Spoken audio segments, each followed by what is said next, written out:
Welcome, ladies and gentlemen, and everyone in between. This is Straightforward with Ms.B, episode 60.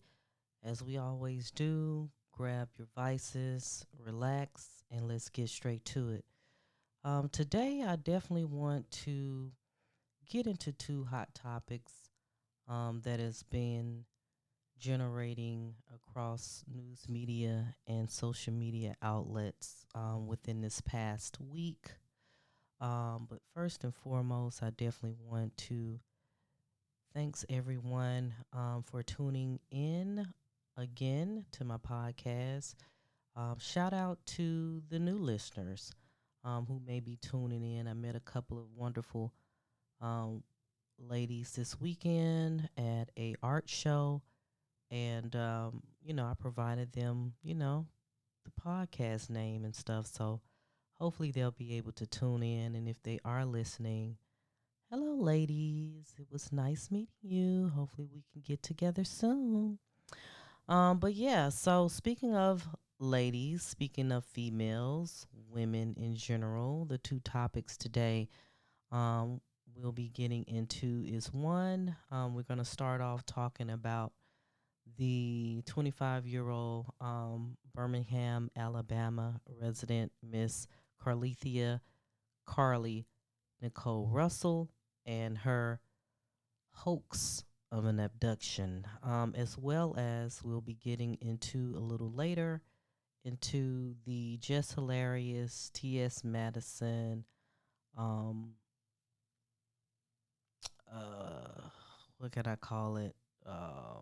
Foo la la that's been going on between them in regards to real women, cisgender women, or cis women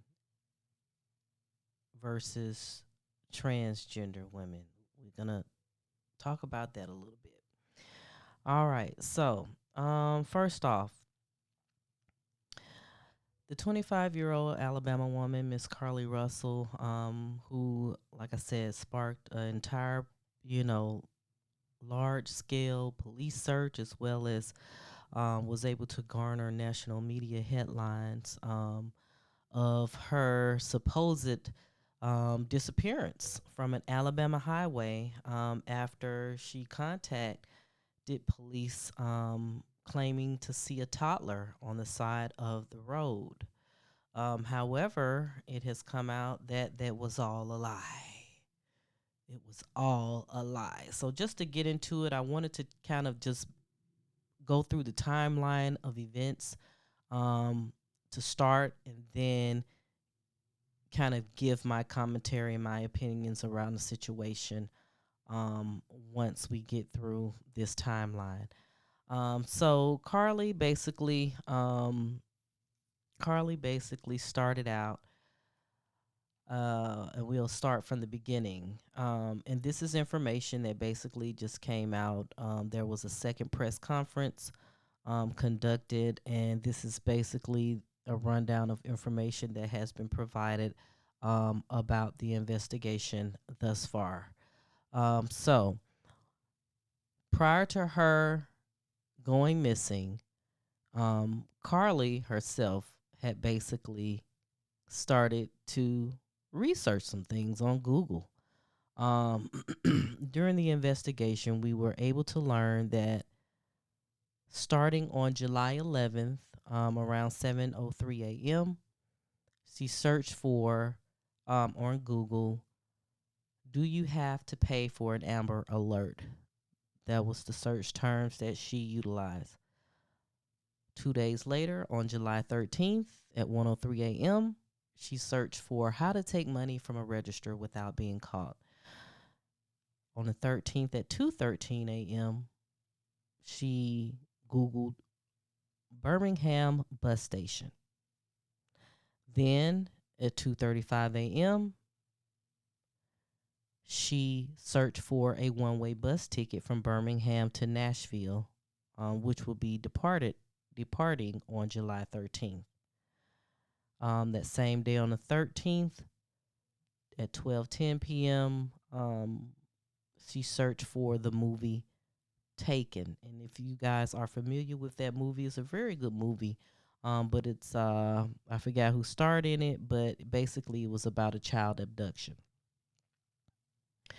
And then a few more searches were made on her phone about Amber Alerts. Well, actually, they were made on a computer, actually at her job, um, including a search that she did to find out the maximum age for an Amber Alert. Okay. So on July 13th, that evening, after leaving her job, she picks up food and stops at a local Target. They say she left at 8:20 p.m. She went to the Colonnade, which is a local shopping center. She had items with her from her job, including a dark colored bathrobe and a roll of toilet tissue paper. The robe and the toilet tissue paper was not found at the scene where her car was located on the highway. Just to put that in there. She then went to Target after leaving the shopping center and she bought a few snacks from Target. The snacks that she purchased as well were also not found at the scene with her vehicle. On July 13th at 9:30 p.m., Russell called 911 and she claimed to see a male toddler in a diaper on the side of Interstate 459 South and was stopping to check on him. Law enforcement later stated that traffic camera footage was obtained which depicted this portion of the incident, and that footage was still being analyzed as part of the investigation. So after the 911 call, she called her brother's girlfriend to tell her about the situation. She stayed on the phone with the girlfriend while basically she was getting out of the car at this point to check on this mysterious child. My son's girlfriend heard her asking the child, "Are you okay?" She never heard the child say anything back, but then she heard Carlee scream. From that point, all you can hear on the phone is background noise from the interstate. And apparently, at that point, the family member lost contact with Carlee. However, the phone line itself remained open. All right. So all of this took place, I guess, within a 10-minute time frame. So at 9:40 p.m., the Hoover police arrived at the scene and found Carlee's car abandoned on the side of the interstate. They also found her wig, a cell phone, and purse with an Apple Watch inside. However, there was no sight of a small boy or male child in the area.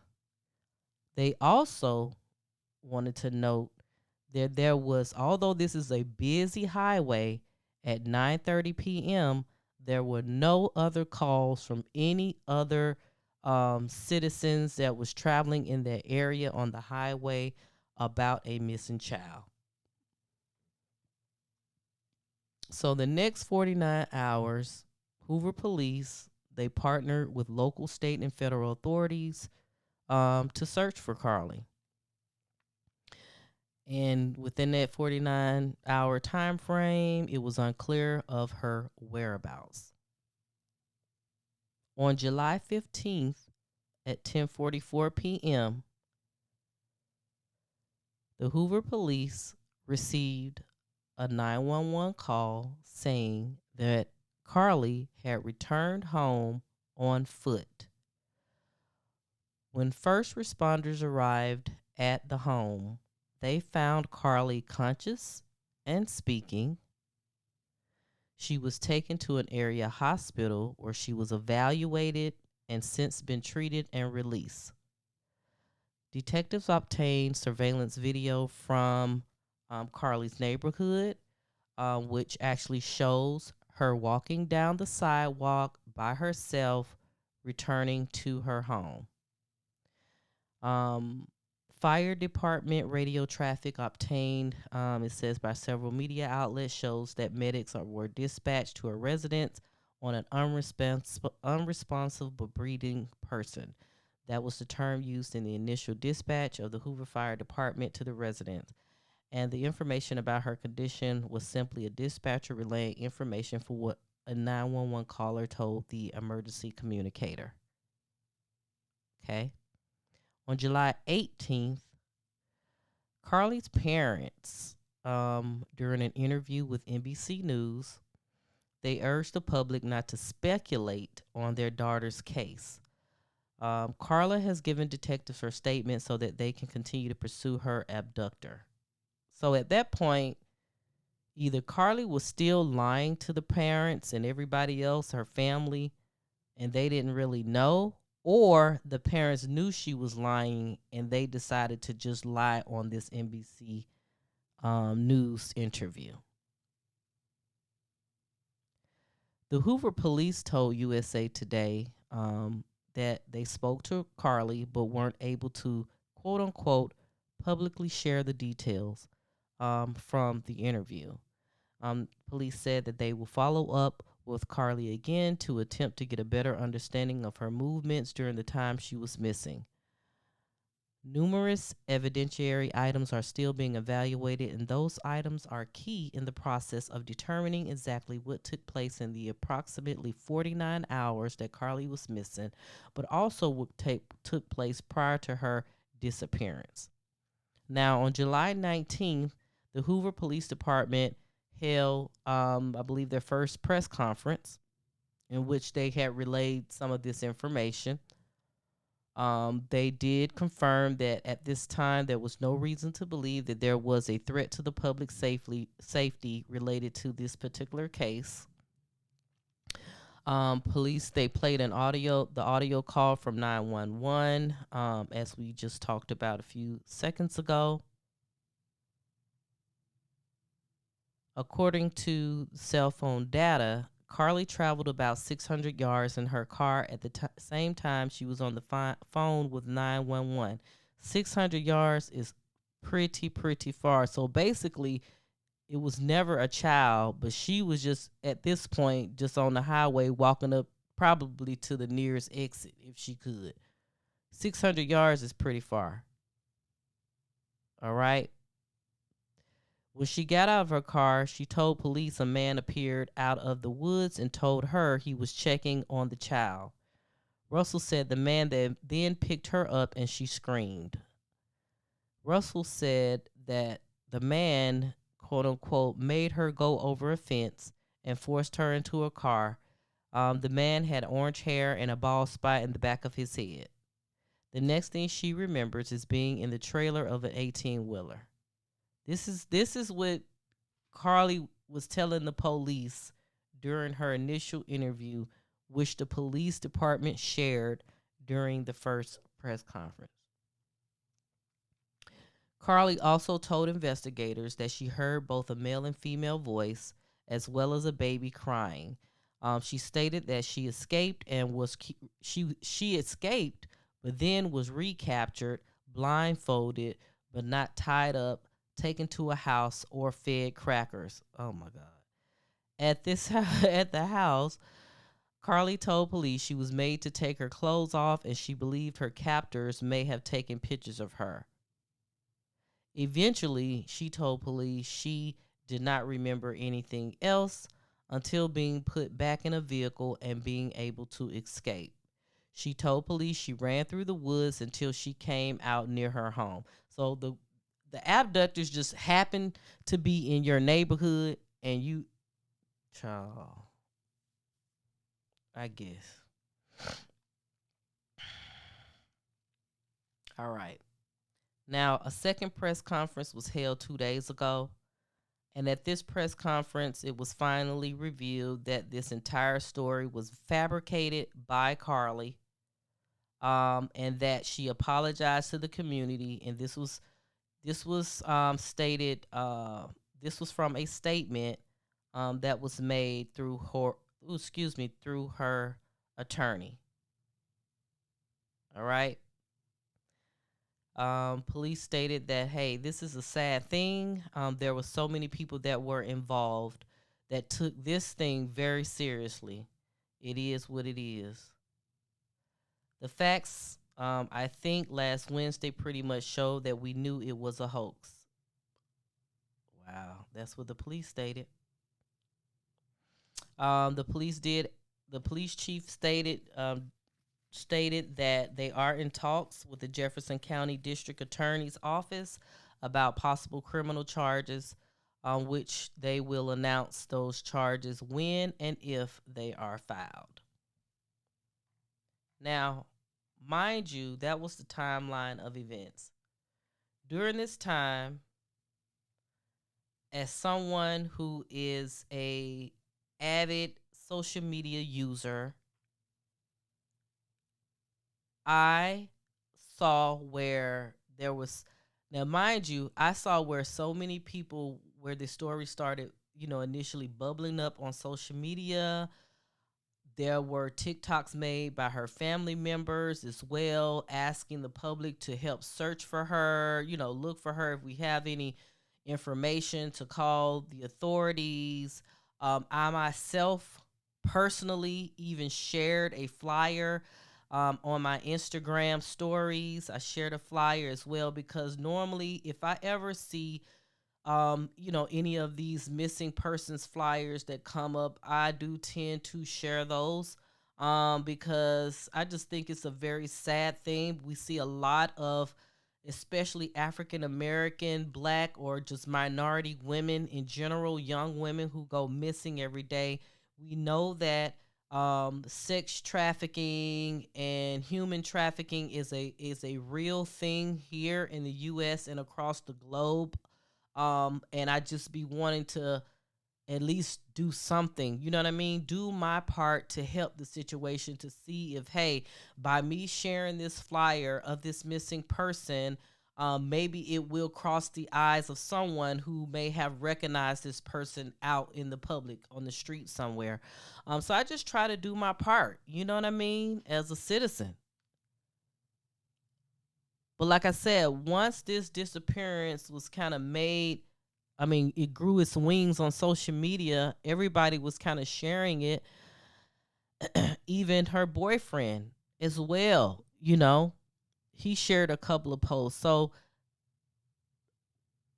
once the story started to sound a little fishy and we started hearing these things like, hey, there's a possibility that she's at Red Roof Inn. I think that someone from the hotel may have called the authorities or, something of that sort. I forgot how that information came out. And then next thing you know, we turn around, she done showed up to her parents' doors at home, you know, like ain't shit happened. And so once that information leaked to the public, all of us that showed general concern, we were all like, what the fuck? Like, are you serious? Like, this can't possibly be. This can't possibly be a hoax. I believe her job as well. We're very concerned with her. And then, I'm sure that her employer is pissed off because it was all a lie. And on top of that, she stole something from the job, a robe and some toilet tissue paper. So, with all of this information that we know now,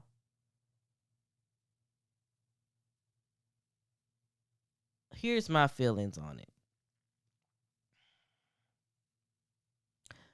Carlee, because I don't like to, when somebody's already down or they're in a rut, in a bad situation, I don't like to be. It doesn't make me feel good to be a person that kicks them while they're down, right? So even though some of my comments may be a little bit negative, um, I, if they come out negative, I always try to clean it up and leave things on a positive note, right? So with this Carlee situation, um, if there is, because this situation was premeditated, it's hard for me to blame it on maybe some type of temporary mental health issue. I can't really put it on that because not only was she Google searching all of these things, but it seems as though it's either she works in the medical field, she's completed college, like she's a very sound, from I don't know her personally, but from what I've learned of her, she's a very sound thinking individual. There has not been any information in regards to any previous mental health evaluations, you know what I mean, or just any type of concerns there. So I am to believe that she was of sound mind, and this is something that she just completely came up with on her own. Now, the question comes into play is, what was the motive? Like, what's the why did she do this? Was it because of her breakup with her boyfriend? Or two, was it for clout? Those are the only two things that could possibly be a motive, right? In either of those motives, I believe she just took it extremely too far. And for her to be a sound thinking person who previously searched all these things on the internet about how old for, what's the maximum age for Amber Alert, how much it costs for a one-way bus ticket, how much, you know what I'm saying? She searched for all of those things. She went to college. She has a good job. I believe the job that she stole from was like her part-time gig. All of those things, it just makes you feel bad as an African American woman, or just a woman in general, to think that some of us, you know, some of us just we make it bad for ourselves. We just make it bad for ourselves. And in this incident, the consequences of it is possibly making it bad for every other young black girl who may go missing. You know, like if you go to I believe it's the National Center for Missing Children. I believe that's the name of the organization. However, if you go on that website, man, you'll see hundreds of young black women and men and children who are missing, who have not been found, or their bodies may have been found, but they can't identify who they are. It's such a disgrace to even think that Carlee just did not think. She did not think that far ahead. She was so stuck in whatever this motive was, her reasoning in her head to pull off this hoax, that she really didn't even care about anybody else, or thinking about anybody else, or any other, like I said, consequences that may arrive from her doing this. And I think that in itself is just a shame. It's a shame. It's a shame. Not only did she embarrass herself, I mean, she embarrassed all of us, especially if you black. She embarrassed all of us. She embarrassed her family. I know they got to go to their jobs and to church and wherever else they, other places that they attend, and people just really gonna be looking at them crazy now. Like, really? You mean to tell me you raised a daughter who came up with this elaborate scheme for some crazy ass reason? Now, I hope that it wasn't. She's a young lady, of course. And if it was because of her breaking up with a boyfriend, maybe she wanted to disappear because, maybe he would show some concern then. You know what I'm saying? If that was something that was lacking in their relationship, him not really showing that he loved her. Maybe she thought in her mind, hey, this is the perfect way to maybe get his attention. If that is the case and that was the reason behind her doing this, a lot of young women, we, suffer from that. Sometimes we just love a man so much and we think that he is the one and only. He's our shining armor. We supposed to be with this man forever. And you see this grand old future with him, and it don't always work out. And so in turn, some of us do crazy shit, but to do it to this degree, to pull a whole hoax that involved the police department, state, local agencies, it was a lot of manpower, a lot of dollars spent looking for her. Even though it wasn't but a couple of days worth, but this entire investigation, this is money being spent. So I really hope that it's really no reason at all, but if she's going to give a reason, a reasoning behind it, I just, I really can't think of anything. I think that because she's at the point now where she no longer wants to speak with the authorities, at this point, she doesn't want to live in the lie. She doesn't want to take accountability for the lie. She just thinks, hey, I did this and I'm about to really get away with it. So I think, hey, on behalf of maybe the public and law enforcement, they may end up charging her. And at that time, if they bring her in, go lock her up and bring her in, she will have no choice but to speak to them again. Because I'm sure they truly want to understand why she did this. And that may be her best bet is to speak with them again. Just say, hey, man, I broke up with this man. I missed him. I needed his attention. And this is why I did. I'm just being honest. You know what I'm saying? Now, the other reason is clout. You see a lot of people, possible reasons. You see a lot of people, especially young kids, they're doing anything for clout. They're doing anything to gain notoriety. I mean, they're pulling all stops to gain clout. We have seen some of the most craziest to the most gruesome things happen on social media, on video, to where the individuals are seeking, a certain level of attention, and then they devise these plans, or something happens, to where they know, hey, I'm going to get all eyes on me at this point.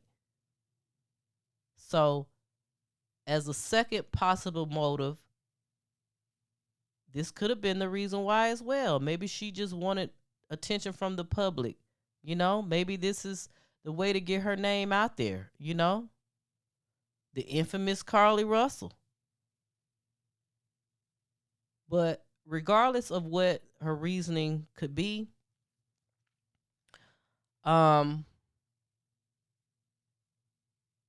I just feel like, as I said earlier, we could always, not always, but sometimes we are our own worst enemies. We are our own worst enemies. black women that I'm speaking of in general. But whatever the case is, Carlee, if they decide to press charges on you, Miss Thing, um, hey, you do the crime, you do the time. That's just how I feel about it. Just take accountability, say, yeah, I fucked up, and just move on with your life. Um, I don't know how it will continue to be in your own community as far as, like I said, people staring at you now. You probably, it's going to be hard to maybe even find jobs or, you know, just be out in society because you're going to get a lot of people that's going to have this opinion, this opinion about you. And it's going to have some major effects on her life going forward, as well as her family's life as well.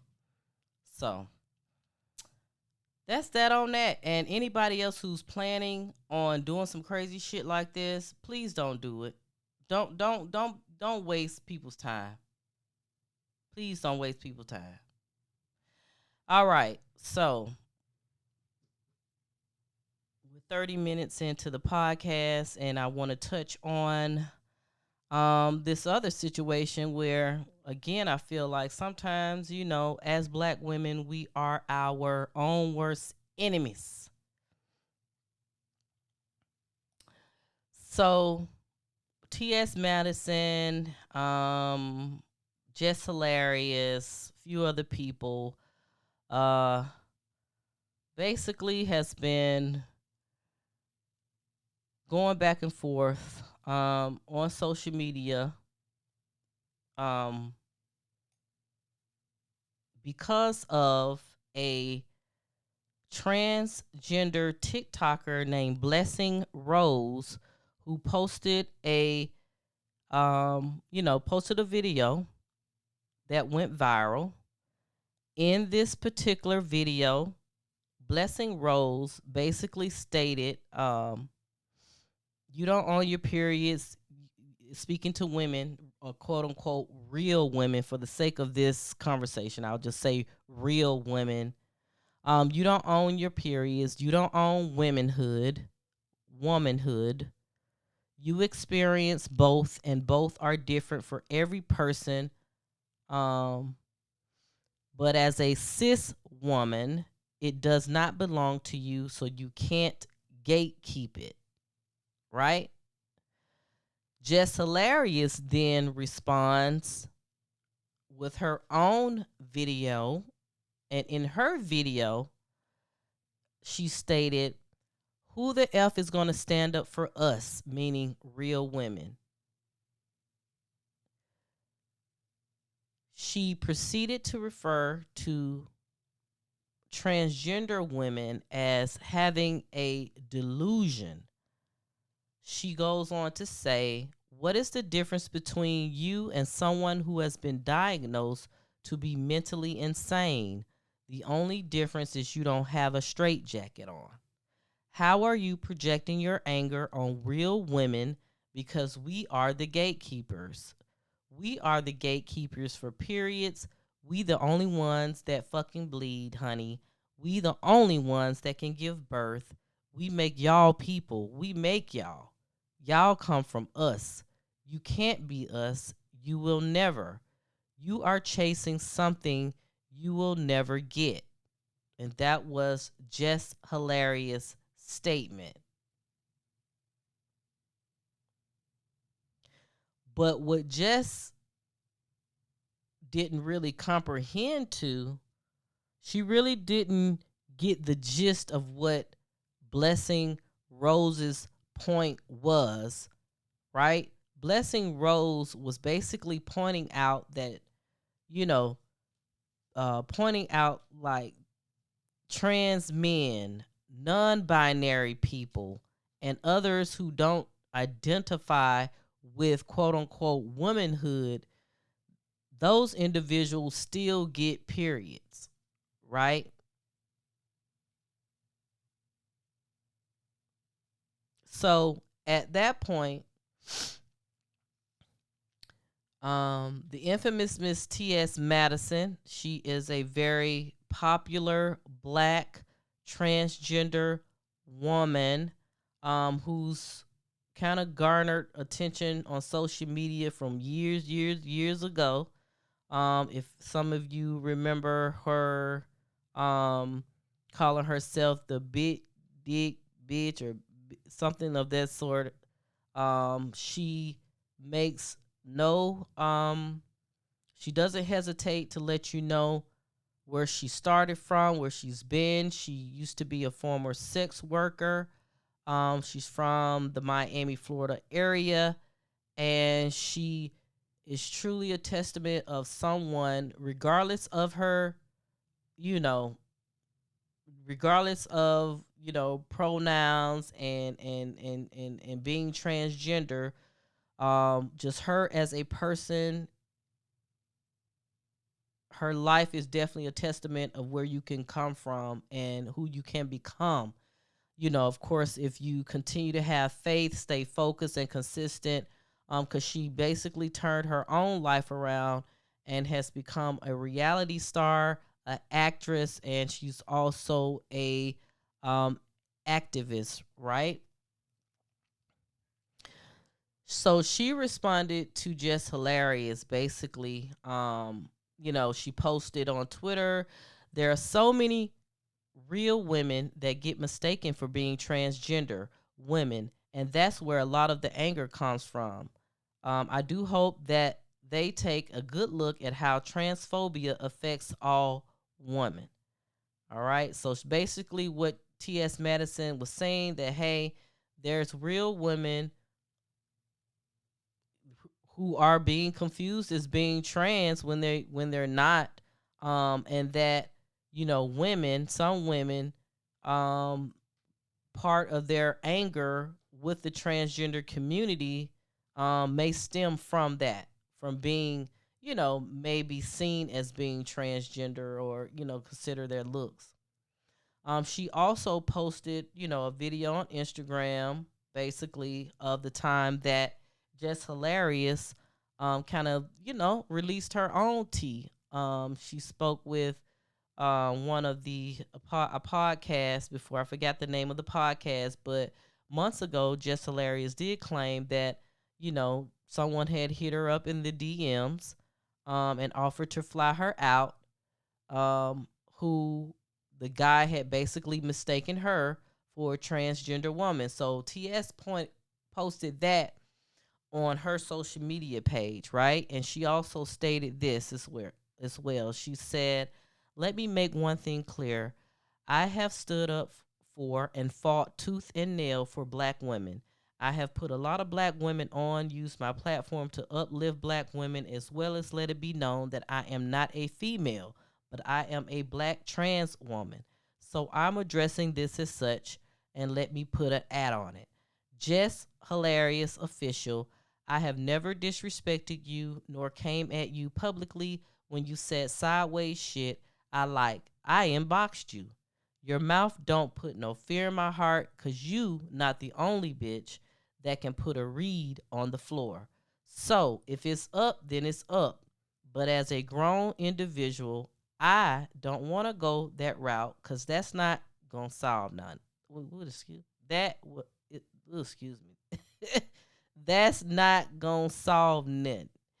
Okay, but we can. I'm all day with it. Now I posted what I said because of what came out of your own experiences. Every time trans women and real women unite on some good shit, you nor the blogs ever posting or talking about it. The moment one individual offends you all, automatically group us all in the mix. I clearly know that only females have periods and uteruses and have never stood on the side of the majority. But what you not gonna do is make it seem like you gonna press down on me and call me phony. Oh Lord, child. So of course from that, Just Hilarious basically has is still standing on what she stated. And of course, TS Madison feels the way she feels. I believe TS Madison has been traveling because I do follow her on social media. She's been traveling, but I know that I'm sure she's going to speak about this when she return and get back to her platform. Um, but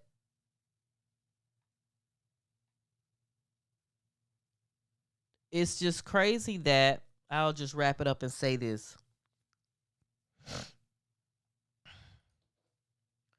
For those of you who have never heard of the term cisgender, cisgender is a term that was created by a woman named Dana DeFosse or DeFosse, who was a graduate student back in 1994, and the term actually entered into entered dictionaries starting in 2015, right? The last few years, the word itself has been increasingly used, during different discussions, and some women, black women, because that's kind of that's my demographic, and so I tend to see those opinions on my timeline. But it seems as though a lot of black women do not like the term cisgender at all, and they do not want to be called a cisgender woman or cis woman.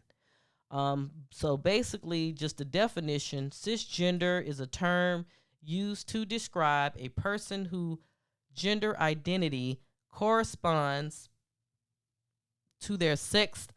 Oh, excuse me, I'm burping. To their sex assigned at birth. Cisgender is an antonym of the word transgender. Okay? There's related terms, and I'm reading this from Wikipedia.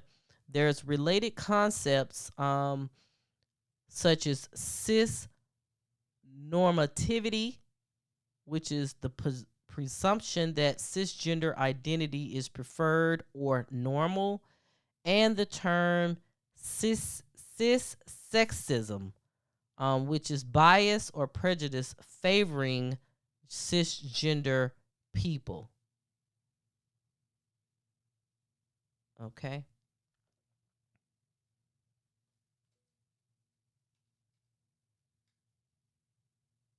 Well, let me take this back. Looking at Wikipedia,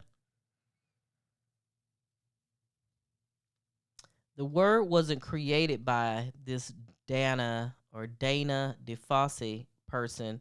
The word actually came about, it says, what, in Germany in 1914, when Ernest Burchard introduced the cis or trans distinction to sexology by contrasting cis vestinumus, or a type of inclination to wear gender conforming clothing, or transvestitismus, or another term, cross dressing. German sexologist Volkmar Segush stated in 1998 that he coined the term sexual in his two-part 1991 article, Transsexuals and Our Nosomorphic View. Okay, so, hey, seems like there's a little bit of controversy on who coined the term. All right, nonetheless, right? The Dana DeFosse person basically in 1994 was seeking out a way to refer to non-transgender people, which could avoid marginalizing transgender people or implying that transgender people were an quote unquote other. Correspondingly, some trans activists argued that using the terms such as man or woman to mean cis man or cis woman reinforced cis normativity, and that instead using the prefix cis similarly to trans would counteract the cis normative connotations within language.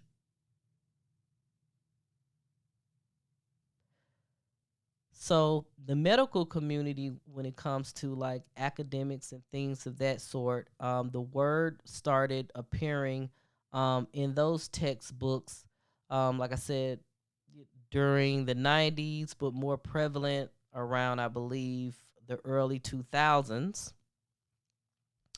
And then, of course, from a social standpoint, then around 2014, 2015, that's when it kind of started kind of bubbling up, being in more conversation, allowing social media users on certain platforms to be able to, kind of clearly defined their gender on social apps. You know how they have you select female, male, whatever the case is. They gave you more options as far as customizing your gender, on these social media platforms. However, like I said, with this particular term has come a lot of controversy. It's always an argument back and forth. I myself, from a personal standpoint, you can call me woman, you can call me cis woman. I don't really give a fuck. I don't care that much about it, right? Because I know who I am, I understand my gender, and that's what it is. I don't care that much. So you would never really see me in a back and forth argument, going back and forth with someone who is transsexual. Everybody that knows me know that I am an ally of the community. So I guess in that sense, I could be a little bit biased in that. But I love people. I love all people. I don't care what race, creed, sexuality. I don't really give a fuck about none of that. You know what I'm saying? Um, so you won't catch me in that type of debate. But what I do want to get across is that even us as women, or quote unquote real women, sometimes, and this even goes for transgender women as well, sometimes we put a lot, you know what I'm saying, we put a lot of passion and grief on certain things that we don't necessarily probably need to invest that much time and effort on. This is one of those things, you know. Oh, excuse me. There's so many bigger issues that we could be tackling in the world and trying to overcome, especially for black folks in general, regardless of what you consider yourself as. Um, there's so many things that, just as a black person, that we can stand up for and support those causes that are a lot more meaningful than things of this nature. But I do understand, for people out there who consider themselves as being activists, everyone does have the right to have their own personal agendas, personal mindset, personal things that they support and causes that they stand behind. And so we all are given that opportunity to have those options of what we want to do with our life and how we want to think. So from that end, I do understand that, hey, sometimes, hey, I just got to stand on what I stand on. But to the point to where we are continuing to create a divide within our own community is what I have a problem with. And I think this is one of those topics that continue to help create and widen that divide amongst all of us. So at some point, we got to get it together as women. We have to get it together as women, as Black women, so that we can come together and be able to truly, truly unify. Because if we keep going at each other, we're never going to get nowhere. We always going to be at the point to where we're sitting back and we're complaining about something. Hey, I ain't doing this, or this is not being done for my community, or I'm a cisgender woman. And it's just, this shit is dumb.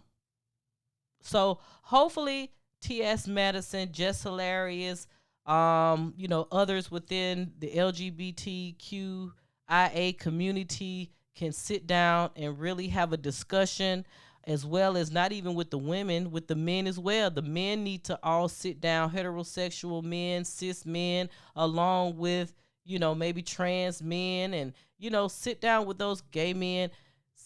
Everybody need to sit down together and let's kind of come to some type of common ground on this, especially in the Black community, because we keep dividing ourselves instead of coming together. So I will take this opportunity to end it on that note. I'm sure this conversation may come up again in the future. But until now, thank you guys for tuning in to this episode. This is episode 60 of Straightforward with Ms.B. Follow us on all streaming platforms as well as social media platforms as well. That's STR8FWD with Ms.B. And until next time, I will see you later. Peace.